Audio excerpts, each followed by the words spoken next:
विपिन शर्मा जी, अरविंद केजरीवाल जी इसलिए दुखी हैं या आम आदमी पार्टी को सबसे बड़ा चैलेंज कांग्रेस से दिखाई पड़ रहा है? वो जानते हैं कि पिछले 26-27 साल से भाजपा सत्ता में नहीं आई। ठीक है, भाजपा का एक वोट परसेंटेज है 32 से 38% हो गया, लेकिन आप विधानसभा में देखेंगे तो 15-16% का गैप है और इस गैप को पाटना आसान नहीं है। बीजेपी 32 से 38 तो पहुंच गई है, लेकिन 54 पहुंचेगी इसकी संभावना बहुत कम दिखाई पड़ती है। ऐसे में ये कांग्रेस जो आक्रामकता दिखा रही है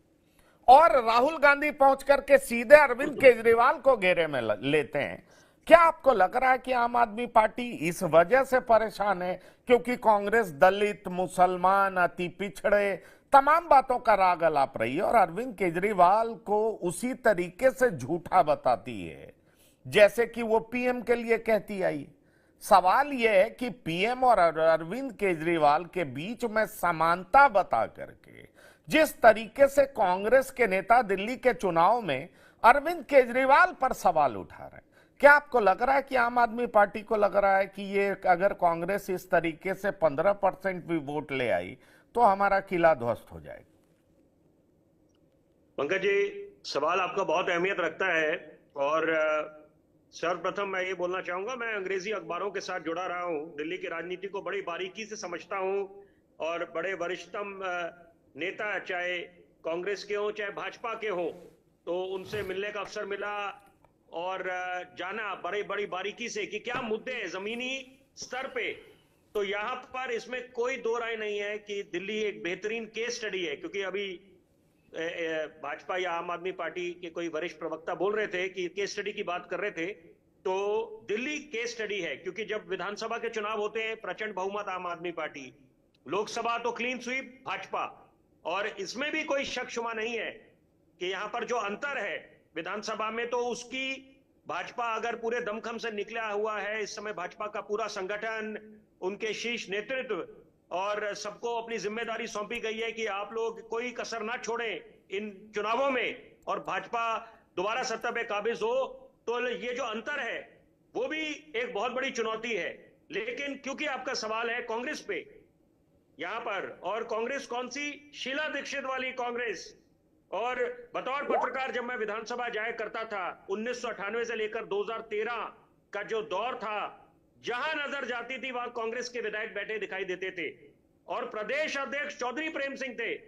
पंकज जी, उनका नाम Guinness book of world record में दर्ज है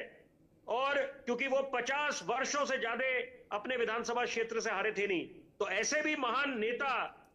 कांग्रेस पार्टी ने दिए हैं। वो अलग बात है उसके बाद ये लोग खाता नहीं खोल पाए हैं, लेकिन 2025 का विधानसभा का चुनाव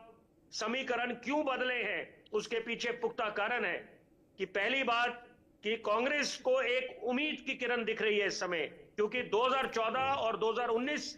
के मुकाबले की तुलना जो लोकसभा के चुनाव उनके नतीजे रहे और 2024 में जो कांग्रेस का प्रदर्शन रहा है, तो ये बहुत अच्छा रहा है। तो यहां पर उनको लगता है कि एक दिल्ली में वापसी हो सकती है, उस शीला दीक्षित वाले दौर को दोबारा लेके आ सकते हैं।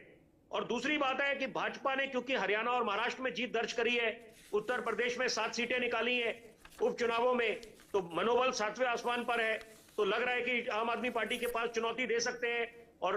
निश्चित बात है कि आम आदमी पार्टी बिल्कुल उनको पता है कि राह आसान नहीं है इस समय। लेकिन सवाल यह पैदा होता है कि किसके वोट बैंक पे डेंट पड़ेगा, असर पड़ेगा, क्योंकि यहां पर अगर कांग्रेस हमलावर हो रही है और आक्रामक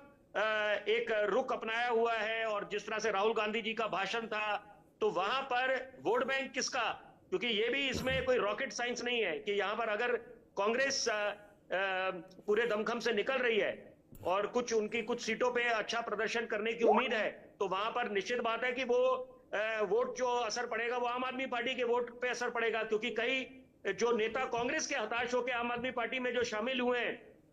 और कुछ उनके कार्यकर्ता शामिल हुए हैं, तो वो भी जग जाहिर है। तो यहां पर इस समय चुनाव बड़े दिलचस्प मोड़ पे है। लेकिन दो बड़ी जरूरी बातें मैं चाहता हूं आपके सम्मानित दर्शकों तक ये बात पहुंचे। पहली बात, किसी को कम नहीं समझना चाहिए। यहां पर जैसे कि बोला जा रहा था कि कोई टेम्पररी नेता है या पार्ट टाइम नेता है या रिलक्टेंट पॉलिटिशियन है, तो वो बात नहीं है यहाँ पर। कब कौन बाजी मार जाए, कब कौन दोबारा कमबैक कर जाए, तो ये तो देखिए वक्त बलवान है। और ये भी बात भूलनी नहीं चाहिए, 3 मैं उदाहरण देना चाहूंगा दिग्गज नेताओं के। जगमोहन जी, जिन्होंने माता वैष्णो देवी जी की जो यात्रा थी उसको सुगम करने में जो उनका अभूतपूर्व योगदान रहा है, वो हरे अजय माकन से। तो वो भी किसी ने सपने में सोचा था नहीं कि ऐसा भी दिन आएगा, तो वो शिकस्त दी उन्होंने, अजय माकन ने जगमोहन जी को। वही बात करें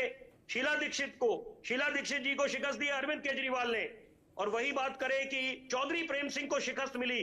50 वर्षों के बाद जाके आम आदमी पार्टी के विधायक से। तो इसका मतलब है कि सत्ता पे कोई हमेशा काबिज नहीं रह सकता, किसी को ठीक कम है, नहीं समझना चाहिए। बिल्कुल वो सारी बातें सही है, लेकिन सवाल यह है